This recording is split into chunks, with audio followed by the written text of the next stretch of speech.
नमस्कार, स्वागत है आपका आवाज समाचार में। मैं हूं आपके साथ दीपाली नंदा। बुलेटिन की शुरुआत करेंगे इस वक्त की बड़ी हेडलाइंस के साथ।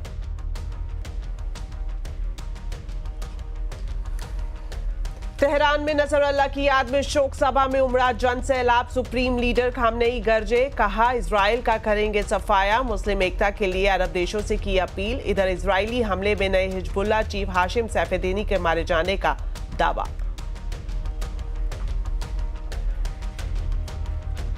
बाजार में बिकवाली रही हावी। सेंसेक्स निफ्टी लगातार 5वें दिन गिरावट पर बंद। Mid cap small cap share लुढ़के। रियलिटी, एफएमसीजी, ऑटो इंडेक्स में सबसे ज्यादा गिरावट। एनर्जी, फार्मा शेयरों में दबाव।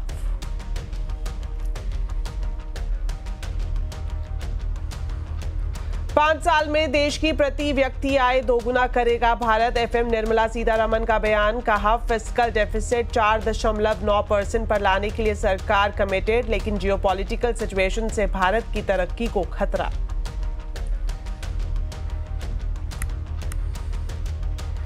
पाकिस्तान जाएंगे विदेश मंत्री एस जयशंकर। एससीओ समिट में लेंगे हिस्सा। इस्लामाबाद में 15 और 16 अक्टूबर को है मीटिंग। विदेश मंत्री बनने के बाद पहली बार जयशंकर जाएंगे पाकिस्तान।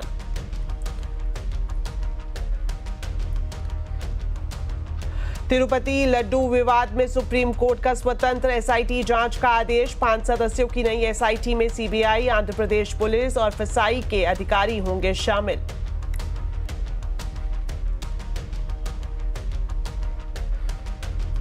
महिला टी20 क्रिकेट वर्ल्ड कप में भारतीय टीम का आज से शुरू होगा अभियान। दुबई में न्यूजीलैंड के खिलाफ होगा पहला मुकाबला।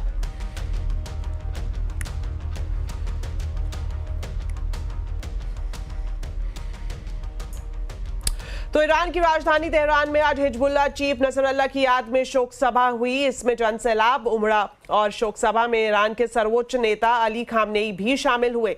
जुम्मे की नमाज पर 5 साल में पहली बार खामनेई ने बयान दिया। उन्होंने इजराइल पर मिसाइल अटैक को वाजिब ठहराया और कहा कि जरूरत पड़ी तो आगे भी कड़ी कार्रवाई की जाएगी। उन्होंने ये भी ऐलान किया कि जंग में इजराइल कभी भी नहीं जीतेगा। खामनेई ने यह भी कहा कि अभी जो मिसाइल अटैक ईरान ने किया था वो मिनिमम पनिशमेंट था। खामनेई ने मुस्लिम एकता पर जोर दिया। सूत्रों से यह भी जानकारी मिल रही है कि नसरुल्लाह को अभी गुप्त जगह पर दफनाया गया है। इजराइल की सेना ने बैरूत में हसन नसरुल्लाह को मार गिराया था, जिसके बाद ईरान ने भी इजराइल पर 180 मिसाइलें दागी थी। इजराइल ईरान के बीच युद्ध गहराने की आशंका जताई जा रही है।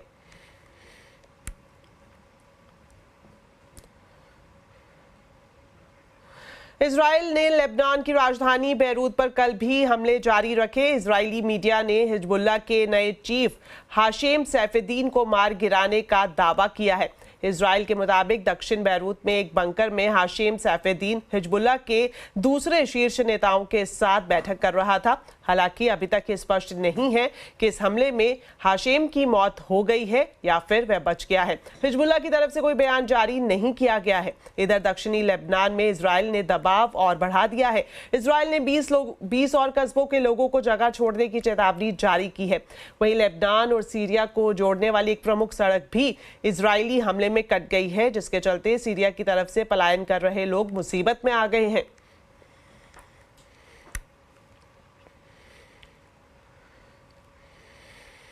चलिए अब बात करते हैं बाजार की। बाजार में बिकवाली का दबाव काफी हावी है। सेंसेक्स निफ्टी लगातार 5वें दिन गिरावट पर बंद हुए। सेंसेक्स 809 पॉइंट गिरा तो निफ्टी 236 पॉइंट फिसल कर बंद हुआ। डिटेल्स लेते हैं यतिन मोता से। तो यतिन, बताएं बाजार की हाइलाइट्स। देखिए, आज बाजार में व्यापार काफ़ी वॉलेटाइल था। शुरुआती तेज़ी के बाद बाजार में एक बड़ी सेल ऑफ आपने देखी। इंट्राडे बेसिस पे अगर आप मान लीजिए तो 400 साढ़े 400 पॉइंट से ज़्यादा की इंट्राडे वॉलेटिलिटी हुई। सेक्टोरली अगर हम बात करें तो पीएसयू बैंक्स और आईटी शेयर छोड़ के सभी सेक्टोरल इंडिसेस लाल निशान में ही बंद हुए। खास करके real estate shares, auto shares और सीमेंट शेयरों में दबाव देखने को मिला। जो उठापटक हो रही है भारतीय बाज़ारों में, उसका एक कारण तो जियोपॉलिटिकल टेंशन है इजराइल और ईरान के बीच में, और इसके अलावा जो क्रूड में वॉलेटिलिटी है, चाइना में जो फंड फ्लो शिफ्ट हो रहा है, उसके कारण भी थोड़ी बहुत एफआई सेलिंग आज आपको बाजार में दिखती हुई आपने ओवरऑल बेसिस पे देखी है। अगर हम इन जनरल बात करें तो सारे के सारे जो सेक्टर्स थे इंट्राडे बेसिस पे अच्छे खुले, लेकिन ओवरऑल मुनाफा वसूली का माहौल ही बाजार में आता हुआ नज़र पड़ा। जबकि निफ्टी में आपने ऊपरी लेवल्स देखे हैं, लेकिन ऑल टाइम हाई से एक बड़ा आपको करेक्शन मिला है। इनफैक्ट इस हफ्ते निफ्टी में लगभग 4.5% का करेक्शन आपने आता हुआ देखा है। यदि ये भी जानना चाहेंगे कि इन सेक्टर में तेजी रही और कहां मंदी दिखाई दी। देखिए, अगर हम निफ्टी गेनर्स की बात करें तो ऑब्वियसली जो ऑयल बनाने वाली कंपनीज हैं, ओएनजीसी, ऑयल इंडिया, यहाँ आपको तेज़ी मिली। इसके अलावा आईटी शेयरों में खरीदारी दिखी। इन्फोसिस, टीसीएस, जिनके रिजल्ट्स बहुत जल्द आने वाले हैं, दोनों ही काउंटर्स में आधे से 1.5% तक की तेज़ी थी। टाटा मोटर्स और टेक महिंद्रा में भी थोड़ी बहुत मजबूती का माहौल रहा। जैसे कि मैंने पहले कहा, ऑटो शेयरों में बिकवाली रही, तो हीरो मोटोकॉर्प हो और दूसरे ऑटो शेयर्स हों, इंक्लूडिंग एमएनएम, यहाँ 2% की गिरावट थी। बजाज फाइनेंस, ब्रिटानिया जैसे काउंटर्स में भी आपको बिकवाली दिखी और अल्ट्राटेक सीमेंट में भी आपको भारी बिकवाली देखने को मिली। मिड कैप गेनर्स की बात करें तो यहाँ मिक्स थे रिव्यूज़। ऑयल इंडिया, बीएससी जैसे काउंटर्स में 3-4% की खरीदारी। संदर्भ फाइनेंस और मैनकाइंड जैसे काउंटर्स में भी खरीदारी का माहौल दिखा। लेकिन मिड कैप्स में बहुत ज़्यादा सेलिंग आपको दिखी। एमएनएम फाइनेंशियल में कमज़ोर क्वार्टरली अपडेट के बाद शेयर में 6% का डिक्लाइन। गोदरेज प्रॉपर्टीज़ भी लगभग 6% नीचे, और पेटीएम और सोलार इंडस्ट्री जैसे काउंटर में भी आज मुनाफा वसूली भारी रही। शुक्रिया यतिन इस पूरे मार्केट अपडेट के लिए। भारत में एफआईआईज की बिकवाली बढ़ती जा रही है। एफआईआईज ने कल भारत में 4 साल की सबसे बड़ी बिकवाली की। अचानक से भारत के प्रति एफआईआईज का मोह भंग क्यों हुआ है, इसकी जानकारी देने के लिए हमारे साथ हैं होर्मुज फटाकिया। तो बताएं होर्मुज, एफआईआई का चीन अट्रैक्शन का क्या कनेक्शन है? आपको याद होगा स्वर्गीय लता मंगेशकर का एक गाना, कितने अजीब रिश्ते हैं यहाँ पे। अगर ये एफआईआईज की चाइना की तरफ के प्रेम को अगर दर्शाया जाए तो ये वहाँ बड़ा फिट बैठता है। और ये एक रीज़न है जिसकी वजह से भारत से जो पैसा निकल कर जा रहा है, उस वजह से 4 साल में सबसे ज़्यादा एफआईआईज की सेलिंग हमें कल के सत्र में देखने मिली। 15,243 करोड़ का ये आंकड़ा था जहाँ पे एफआईआईज की बिकवाली हुई। अब ये बिकवाली हुई चुनिंदा लार्ज कैप शेयरों में। Reliance industries, HDFC bank, ICICI bank, लगभग 2,000 करोड़ से लेकर 4,500 करोड़ तक की सेलिंग हमें देखने मिली। एक्सिस बैंक और टाटा मोटर्स में भी हमें बिकवाली देखने मिली। मगर ये पहला ऐसा इंस्टेंस नहीं है जहां पर ये ऐसे सेलिंग देखने मिली है हमें एफआईआईज की तरफ से। बजट से पहले जनवरी के 2 दिन, लोकसभा चुनाव वाले के नतीजों के दिन हमें ऐसी बिकवाली देखने मिली, और 30 सितंबर को जहां पर बाजारों ने रिकॉर्ड हाई बनाने के बाद से जो ये बिकवाली का दौर शुरू हुआ, उस दिन भी हमें इस तरह की बिकवाली देखने मिली। अब ये अचानक एफआईआईज चीन के ऊपर इतने बुलिश क्यों हो रखे हैं? वो इसलिए कि चीन के बाजारों के वैल्यूएशन सस्ते हैं, अंडर परफॉर्मेंस की वजह से वो होने ही थे। इकोनॉमी के लिए बड़े राहत पैकेज का ऐलान किया गया है। रियल एस्टेट सेक्टर को एक बड़ी पुश दी गई है वहां पर, और जो है चीन कर्ज को, ब्याज दरें काटकर कर्ज को सस्ता किया गया है। मगर कुछ लोग अब भी ऐसे हैं जो इस रैली को लेकर बुलिश नहीं है। जीक्यूजी के राजीव जैन है, उन्होंने कहा कि पिछले 3 साल में कई ऐसे मौके आए हैं जहां पे चीन के बाजारों में रैली हुई है, लेकिन वो कुछ महीनों के बाद वो सारी रैली खत्म हो जाती है। ट्रेडिंग के लिए अच्छा मौका है, मगर क्या ये चीन का बाजार 3, 4, 5 साल के लिए निवेश करने लायक है? ये बड़ा सवालिया निशान है। सिटी ने भी अपनी नोट में कहा कि CSI 300 के इंडेक्स में 24% का उछाल हमें देखने मिला। पिछले हफ्ते में कई सारी पॉलिसीज का ऐलान किया गया, और इस रैली के बाद चीन के बाजारों ने भारतीय बाजारों के साथ कैचअप कर लिया है रिटर्न्स के मामले में। अब गेवकल रिसर्च ने भी कहा कि इस रैली अगर चल भी गई तो बहुत सारे ऐसे विदेशी निवेशक हैं जो चीन में निवेश करने से कतरा रहे हैं। तो चीन के लिए जो आपदाएं हैं वो भारत के लिए मौके हो सकते हैं आगे चलकर, और भारत का ये बुल मार्केट अब खत्म हो गया है, ये कहना बहुत ही जल्दबाजी होगी। तो लोग तो कहेंगे, उनके अपने व्यूज है अब कि अब ये एफआईआईज का या तो अमर प्रेम है या सिर्फ गाने गजल तक का साथ है। ये आप तय करें कि ये रिश्ता क्या कहलाता है।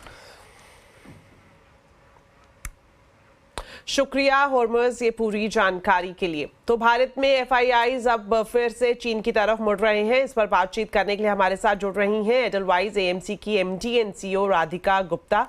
राधिका, स्वागत है आपका सीएनबीसी आवाज पर। तो सबसे पहले आपसे यही जानना चाहेंगे कि पिछले 4 ट्रेडिंग सेशन में एफआईआई की तरफ से भारी बिकवाली रही, क्या ये सिलसिला आगे भी देखने को मिल सकता है? क्योंकि हमने देखा निफ्टी अपने पीक से 4% करेक्ट हुआ, तो क्या ये मुनाफा वसूली और मंदी की शुरुआत हो सकती है?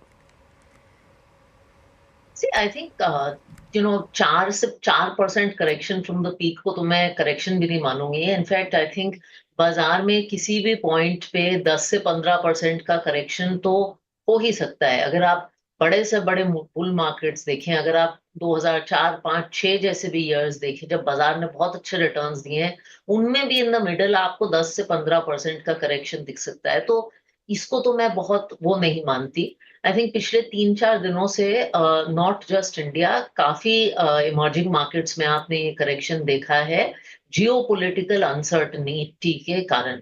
लेकिन मेरा मानना है कि अगर आप हिंदुस्तानी बाजार को देखें, तो जो अभी आया अर्निंग सीजन है, वो ज़्यादातर ठीक-ठाक गुज़रा है, फेस्टिव सीज़न आने वाला है, कंज़म्पशन की एक्सपेक्टेशन है।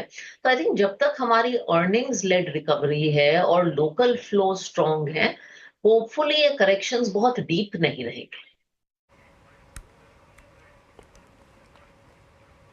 तो राधिका, क्या एफआईआईज को दूसरे मार्केट ज्यादा आकर्षित कर रहे हैं और क्या एफआईआई फ्लो के लिहाज से चाइना से भारत को कड़ी टक्कर मिल सकती है? देखिए, कंपटीशन तो है, बिकॉज़ अगर आप इमर्जिंग मार्केट्स में देखें, जो बड़े मार्केट्स हैं जहां आप साइजेबल कैपिटल डाल सकते हैं, आज वो इंडिया और चाइना ही हैं। लेकिन दोनों बहुत अलग तरह के मार्केट्स हैं। हम लोग ऑफ कोर्स इंडिया का लार्जेस्ट चाइना ऑफशोर फंड भी रन करते हैं, तो we look at that market very closely. China एक बड़ा मार्केट है, लेकिन एंड वैल्यूएशंस भी वहाँ रिलेटिवली सस्ती हैं। एक एफआईआई के लिहाज से जब आप मार्केट्स देखते हैं, तो आप इंडिया भी देखते हैं, आप चाइना भी देखते हैं, आप सारे मार्केट्स देखते हैं, तो वहाँ वैल्यूएशन का आपको एडवांटेज है। लेकिन जो ग्रोथ में एक स्लो डाउन है, वो भी लोग देखते हैं। So it is a little bit of, in fact जब मैं बाहर की कॉन्फ्रेंसेज में जाती हूँ, एफआईआई से बात करती हूँ, तो एक तरफ उन्हें इंडिया दिखता है जो सस्ता नहीं है लेकिन ग्रोथ है, स्टेबिलिटी है। दूसरी तरफ चाइना है जहाँ वैल्यूएशन सस्ती है लेकिन थोड़ी सी अनसर्टेनिटी है। तो हर इन्वेस्टर अपना एक अलग कॉल लेगा। आई थिंक पिछले कुछ दिनों में हमने सुना है सेलेक्ट एफआईआईज आर सेइंग चलो इंडिया में से थोड़ा सा प्रॉफिट बुक कर लेते हैं, चाइना में थोड़ा सा डाल देते हैं। तो एफआईआईज के साथ ये टैक्टिकल एलोकेशन मुझे लगता है चलता रहेगा। Good news for the Indian market however is कि हमारे जो फ्लोज रहे हैं जिस इस टाइम पे जब मार्केट बढ़ा है, वो ज्यादातर डोमेस्टिक फ्लोज रहे हैं। एफआईआई फ्लोज तो इंडिया में जितने आने चाहिए वो एक्चुअली आए ही नहीं है। So even if there is some reallocation towards China, it is about future flows, not flows जो ज्यादातर इंडिया में आए हैं। शुक्रिया राधिका, हमारे साथ जुड़ने के लिए और इस मुद्दे पर अपने व्यूज दर्शकों के सामने रखने के लिए।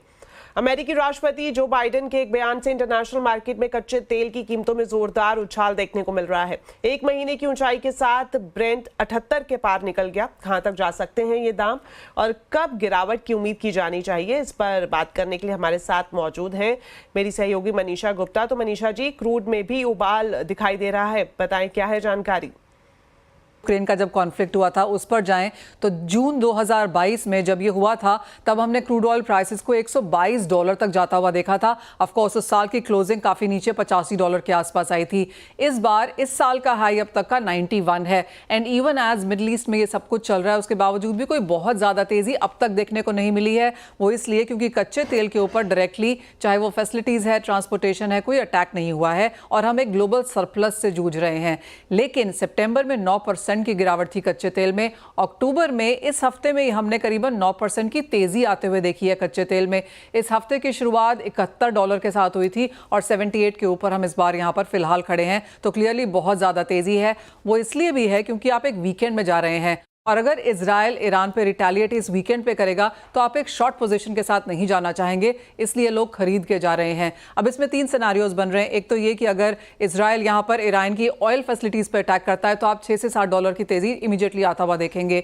दूसरी इंपॉर्टेंट चीज़ है कि ग्लोबल का 1/3 कच्चा तेल यहाँ पर स्ट्रेट ऑफ हॉर्मज से आता है। अगर ईरान उसके ऊपर कुछ करता है तो क्लियरली हम वो एक चोक पॉइंट यहाँ पर बनता हुआ देखेंगे, तो ग्लोबल सप्लाईज वहाँ से भी कमज़ोर हो सकती हैं। तो ये 2-3 फैक्टर्स हैं जिनका बाजार अंदाजा लेके चल रहा है और इसी वजह से काफी ज्यादा तेजी भी आई है। शुक्रिया मनीषा जी इस पूरी जानकारी के लिए। तो भारत अगले 5 साल में प्रति व्यक्ति आय 2 गुना तक बढ़ाएगा। वित्त मंत्री निर्मला सीतारमण ने आज कौटिल्य इकोनॉमिक कॉन्क्लेव के ओपनिंग सेशन में 2047 तक भारत को विकसित राष्ट्र बनाने को लेकर पॉलिसी रोड मैप पर बात की। कौटिल्य इकोनॉमिक कॉन्क्लेव का आयोजन वित्त मंत्रालय और इंस्टीट्यूट ऑफ इकोनॉमिक ग्रोथ ने मिलकर किया। वित्त मंत्री ने बदलते वैश्विक माहौल में भारत की ग्रोथ को लेकर चुनौती में अवसर देखने की बात कही। साथ ही उन्होंने ये भी कहा कि भारत की प्रति व्यक्ति आय डबल होगी और लोगों का जीवन स्तर भी सुधरेगा। While it took us 75 years to reach a per capita income of $2,730 as per IMF projections, it will take only 5 years to add another $2,000. The upcoming decades will see the steepest rise in living standards for the common man. इस मौके पर वित्त मंत्री ने यह भी कहा कि अगले दशक में भारत की तेज ग्रोथ जारी रहेगी, लेकिन अब वैश्विक परिस्थितियां बदल रही हैं, जिनमें भारत के लिए चुनौती भी है और मौका भी। While India will continue to grow over the decade, the global backdrop is no longer the same. In the early 2000s, emerging markets like China grew relatively more easily due to a favorable global trade and investment climate. This poses a potential challenge and an opportunity for India, while simultaneously pushing for the diplomacy and cooperation, as we did during our G20 presidency. India must develop its domestic capacity to grow and develop sustainably. रूस Ukraine युद्ध के बाद middle East में टकराव का असर भारत की economy और मार्केट पर पड़ रहा है, लेकिन सरकारी सूत्रों को कहना है कि भारत इससे निपटने में सक्षम है। क्रूड की कीमतें भी बढ़ी हैं, लेकिन इसे लेकर फिलहाल कोई कदम उठाने की जरूरत नहीं है। तो इस खबर पर और डिटेल्स लेते हैं आलोक प्रियदर्शी से। तो बताएं आलोक, क्या जानकारी है आपके पास? बिल्कुल, देखिए, जो ताजा जो जियोपॉलिटिकल टेंशन है या ग्लोबल अनसर्टेनिटीज है, इसको लेकर जो हमें सरकारी सूत्रों से बातचीत हुई, उन्होंने साफ तौर पे कहा है कि जो हालात है इसका स्पिल ओवर इफेक्ट खास तौर से बाजारों पर पड़ रहा है, क्रूड की कीमतों पर भी पड़ रहा है, लेकिन जो इंडियन इकोनॉमी है, भारतीय अर्थव्यवस्था है, वो उसके फंडामेंटल्स काफी मजबूत हैं और उसके अंदर इतनी रेजिलियंस है कि इस इंपैक्ट को वो बर्दाश्त कर सके, यानी इससे निपटने में वो सक्षम है, इसलिए ज्यादा चिंता करने की जरूरत नहीं है। खासतौर से अगर मार्केट की बात करें तो मार्केट के बारे में जो सरकारी सूत्रों ने कहा कि चूंकि इस वक्त हमारी डिपेंडेंसी एफपीआईज पर बहुत ज्यादा नहीं है, रिटेल इन्वेस्टर्स का पार्टिसिपेशन बहुत ज्यादा है, इसलिए मार्केट पे असर फिलहाल तत्कालिक दिख रहा है, लेकिन इस पर बहुत ज्यादा असर पड़ने की उम्मीद नहीं है। तो ये मार्केट को लेकर था, लेकिन क्रूड को लेकर जो सरकारी सूत्रों ने कहा कि क्रूड की कीमतों पर भी असर पड़ रहा है। इसका क्रूड की कीमतें बढ़ी हैं, लेकिन इतनी नहीं बढ़ी हैं कि हमें उस पर ड्यूटी जैसी चीजें को रिजिक करना पड़े। पिछली बार जब हमने ड्यूटी चेंज किया था, तब उस जो लेवल था क्रूड का, वो $90 पर बैरल से ज्यादा था, लेकिन अभी ऐसी स्थिति नहीं है कि इस तरह के कदम उठाने की जरूरत है। तो इसलिए क्रूड को लेकर भी फिलहाल कदम उठाने की जरूरत नहीं है। जो ताजा हालात है उस पर सरकार लगातार नजर बनाए रखी है और जो दूसरे जो कंट्रीज हैं वो भी अपने स्टैंड्स को धीरे धीरे बदले हैं। जापान जैसी कंट्री ने अपने स्टैंड्स को बदला है, साथ ही अमेरिका ने अपने स्टैंड्स को सॉफ्टन किया है। तो भारत भी इस तमाम जो चुनौतियां हैं उससे निपटने के लिए सक्षम है और अभी फिलहाल कोई ऐसा कदम उठाए उसकी जरूरत लगती नहीं है। शुक्रिया आलोक, ये पूरी जानकारी देने के लिए। चलिए अब बात करते हैं एचडीएफसी बैंक की, जिसने सितंबर शेयर होल्डिंग पैटर्न जारी किया है। इसके बाद एमएससीआई फ्लो की बढ़ने की उम्मीद जागी है। डिटेल्स लेते हैं यतिन मोता से। तो यतिन, सितंबर शेयर होल्डिंग पैटर्न से नवंबर रिव्यू में एमएससीआई में वेटेज बढ़ने की कितनी उम्मीद है, और साथ ही ये भी जानना चाहेंगे कि आज आए बैंक के Q2 अपडेट्स कैसे रहे। बिल्कुल, देखिए, जहाँ तक कि जो क्वांटिटेटिव एनालिस्ट हैं उनका कहना ये है कि जो एमएससीआई का रिव्यू होना है नवंबर में, यहाँ ब्राइट चांसेस हैं कि एचडीएफसी बैंक का वेटेज बढ़ जाए। अगर हम फॉरेन हेडरूम की बात करें तो जो सितंबर का शेयर होल्डिंग पैटर्न आया है उसके अंदर हेडरूम लगभग 25% है और 20% की मिनिमम रिक्वायरमेंट थी। और क्योंकि ये हेडरूम है तो जो फ्री फ्लोट फैक्टर होता है वो 75% की बदली 100% जो है वो माना जाएगा, जिसके कारण एचडीएफसी बैंक का एमएससीआई ग्लोबल इंडेक्स में वेटेज 1.6% बढ़ेगा। और क्योंकि वेटेज बढ़ेगा तो अनुमान यह है कि $1.5 बिलियन यानी लगभग 12,000 करोड़ रुपए का इन्फ्लो आपको आता हुआ दिखाई पड़ेगा। और नवंबर में जो रिव्यू होने वाला है उसके बाद जो रीबैलेंसिंग होगी, यहाँ एचडीएफसी बैंक में इन्फ्लोज आएंगे। क्वार्टरली अपडेट भी अच्छा था एचडीएफसी बैंक का, जहाँ डिपॉजिट ग्रोथ, जहाँ मार्केट कंसर्न था वहाँ डिपॉजिट ग्रोथ लगभग 15% आई है। ईयर ऑन ईयर बेसिस पे सिक्वेंशियली भी 5% का ग्रोथ है। स्टॉक एक मजबूती के साथ शुरू हुआ, लेकिन मार्केट वॉलेटिलिटी के साथ स्टॉक में अभी लगभग 1.5% की डाउनटिक आप देख रहे हैं। शुक्रिया यतिन इस पूरी जानकारी के लिए। विदेश मंत्री S Jaishankar Shanghai cooperation summit यानी एससीओ समिट में हिस्सा लेने के लिए पाकिस्तान जा रहे हैं। 15 से 16 अक्टूबर को इस्लामाबाद में समिट में विदेश मंत्री हिस्सा लेंगे। पाकिस्तान ने अगस्त में भारत को शामिल होने का न्योता दिया था। पाकिस्तान ने प्रधानमंत्री मोदी को न्योता दिया था। इस समिट में चीन के राष्ट्रपति शी जिनपिंग भी आ सकते हैं। आपको बता दें, विदेश मंत्री के तौर पर एस जयशंकर का पाकिस्तान का ये पहला दौरा होगा। is leading our delegation to the SCO summit. What will be his participation plans like in the meetings?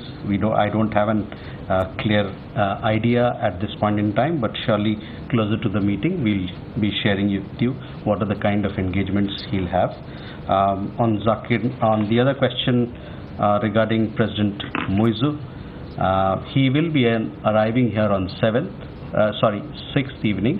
But the visit itself starts, because it's a state visit, he'll arrive a day prior, and the state visit is from 7th to 10th of October. We will be issuing a press release also post this press conference, so you'll have those details with you. वक्त है छोटे से break का। Break के बाद आपको दिखाएंगे नवरात्रि की धूम। आप देखते रहिए आवाज समाचार। का स्वागत है। तिरुपति मंदिर प्रसाद के घी में मिलावट मामले की जांच के लिए सुप्रीम कोर्ट ने एसआईटी का गठन कर दिया है। इसमें सीबीआई, राज्य सरकार और फूड रेगुलेटर एफएसएसएआई के अधिकारी शामिल होंगे। सुप्रीम कोर्ट ने राज्य सरकार की जांच कमेटी को भी भंग कर दिया है। डिटेल्स लेते हैं असीम मनचंदा से। तो असीम, बताएं, तिरुपति प्रसाद मामले में आज सुप्रीम कोर्ट ने क्या आदेश दिया है? तिरुपति बालाजी के प्रसाद के घी में मिलावट मामले में जब पिछली बार सुप्रीम कोर्ट में सुनवाई हुई थी तो सुप्रीम कोर्ट ने केंद्र सरकार से पूछा था कि इस मामले की जांच राज्य की एसआईटी कर रही है, क्या केंद्र को ये लगता है कि वो काफी है या इस मामले की जांच एक इंडिपेंडेंट एसआईटी से कराई जानी चाहिए। आज जब इस मामले की सुनवाई हुई तो केंद्र सरकार ने सुप्रीम कोर्ट से कहा कि हमें राज्य सरकार की एसआईटी के ऊपर भरोसा है, लेकिन वो चाहते हैं कि इसकी जांच केंद्र सरकार के अधिकारी की निगरानी के अंदर हो। सुप्रीम कोर्ट ने कहा कि ये लोगों की आस्था का विषय है, हम अदालत को राजनीति का अखाड़ा नहीं बनने दे सकते हैं। तो सुप्रीम कोर्ट ने इसकी जांच के लिए 5 सदस्य एसआईटी का गठन कर दिया। इस एसआईटी के अंदर 2 सीबीआई के अधिकारी, 2 राज्य सरकार के अधिकारी और 1 एफएसएसएआई का अधिकारी शामिल होगा। इस पूरी जांच की निगरानी सीबीआई के डायरेक्टर खुद करेंगे। सुप्रीम कोर्ट ने इसके ऊपर मोहर लगा दी और सुप्रीम कोर्ट ने जो राज्य सरकार की एसआईटी थी उसको भी भंग कर दिया है। अब ये एसआईटी पूरी तरह से इस मामले की जांच करेगी और इसकी तह तक पहुंचेगी। शुक्रिया असीम ये पूरी जानकारी बताने के लिए। चलिए अब आपको बताते हैं आज के आवाज अड्डा के टॉपिक के बारे में। केंद्र सरकार ने सुप्रीम कोर्ट में हलफनामा दाखिल कर कहा है कि मैरिटल रेप को अपराध घोषित करने की जरूरत नहीं है। इसके लिए कई अन्य सजाएं भारतीय कानून में मौजूद हैं। कि मामला सुप्रीम कोर्ट के अधिकार क्षेत्र में नहीं आता। तो क्या है मैरिटल रेप का मामला और इसे अपराध घोषित करने की जरूरत है या नहीं? आज आवाज अड्डा में इसी पर होगी चर्चा शाम 7:57 पर। आईसीसी महिला टी20 वर्ल्ड कप 2024 का आगाज हो चुका है और आज हरमनप्रीत कौर की अगुवाई में भारतीय टीम अपना पहला मैच खेलेगी। शाम 7:30 बजे भारतीय महिला टीम न्यूजीलैंड से दुबई इंटरनेशनल स्टेडियम में भिड़ेगी। न्यूजीलैंड का रिकॉर्ड भारत के खिलाफ अच्छा रहा है। आंकड़ों की बात करें तो अब तक न्यूजीलैंड और भारत के बीच कुल 13 मैच हुए हैं, जिसमें 4 मैच भारत ने जीते हैं। महिला टी20 वर्ल्ड कप में 23 मैच खेले जाएंगे और 20 अक्टूबर को इसका फाइनल होगा। भारत और पाकिस्तान का मुकाबला 6 अक्टूबर को होगा।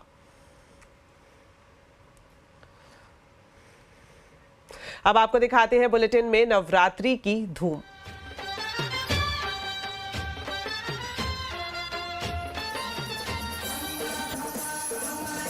तो नवरात्रि महोत्सव की शुरुआत हो चुकी है। आज नवरात्रि का दूसरा दिन है। पूरे देश में धूमधाम से नवरात्रि मनाई जा रही है। गुजरात में लोगों का उत्साह देखते ही बन रहा है। दुनिया का सबसे बड़ा डांस फेस्टिवल गरबा, इसकी शुरुआत भी आज शानदार तरीके से गुजरात में हुई। गुजरात सरकार ने अहमदाबाद जीएमडीसी ग्राउंड पर पारंपरिक गरबा का आयोजन किया। मां दुर्गा की स्तुति के साथ गरबा की शुरुआत होती है। सिर्फ अहमदाबाद ही नहीं बल्कि सूरत के गरबा ग्राउंड में आपको ड्रेस कोड के साथ गरबा खेलते हुए लोग दिखाई देंगे। एक साथ हजारों लोग यहाँ गरबा करते हैं और वहीं वडोदरा की बात करें तो पहले दिन कई खेलैया प्राचीन गरबा करते वक्त पारंपरिक परिधान में नजर आए।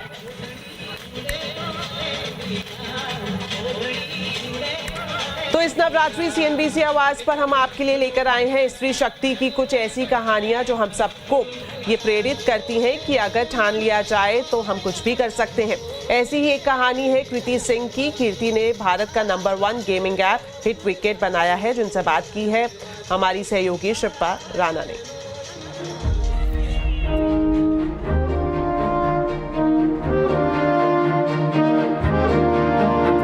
एक औरत के लिए सबसे अहम होता है सिक्योरिटी और स्टेबिलिटी, पर कीर्ति सिंह के सामने थी सपनों की उड़ान, अपने प्यार को अपने पहचान बनाने का सपना। इसलिए कीर्ति सिंह ने इंडियन ऑयल की सरकारी नौकरी छोड़ दी और निकल पड़ी एक ऐसे अभियान पर जिसने उनकी जिंदगी बदल कर रख दी। कीर्ति ने भारत का number 1 gaming app hit wicket बनाया है।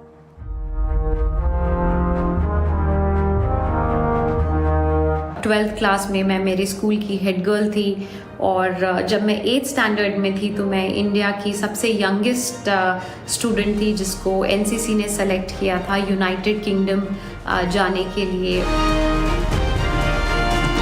पहले उन्होंने इंजीनियरिंग की। इंजीनियरिंग के बाद उनकी पहली नौकरी मिली इंडियन ऑयल में। कुल मिलाकर 3.5 साल कीर्ति ने इंडियन ऑयल के साथ बिताए। फिर समझ में आया कि इस सरकारी नौकरी में वो नहीं है जो उन्हें संतुष्ट रख सके। कीर्ति ने MBA करने का फैसला किया। अब यहाँ से हुआ असली संघर्ष की शुरुआत।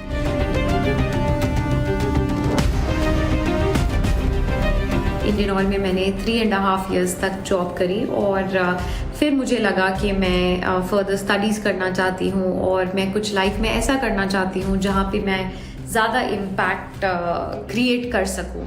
तो मुझे भी काफ़ी टाइम लगा अपने पेरेंट्स को कन्विंस करने के लिए कि मैं जो डिसीजन ले रही थी वो सही डिसीजन ले रही थी। MBA करने के बाद 2015 में अमेज़न में उनकी नौकरी लगी और वहाँ काम की स्ट्रेस को भुलाने के लिए कीर्ति ने अपने बचपन के बेस्ट फ्रेंड यानी कि क्रिकेट से दोबारा दोस्ती कर ली। इस दौरान उनकी बात कश्यप रेड्डी से शुरू हुई जो उनके कॉलेज फ्रेंड और अब हस्बैंड हैं। दोनों को गेम्स बहुत पसंद है और अक्सर दोनों को एहसास होता कि गेम्स में फुटबॉल तो है लेकिन क्रिकेट क्यों नहीं। यही सवाल हिट विकेट का उद्गम बन गया।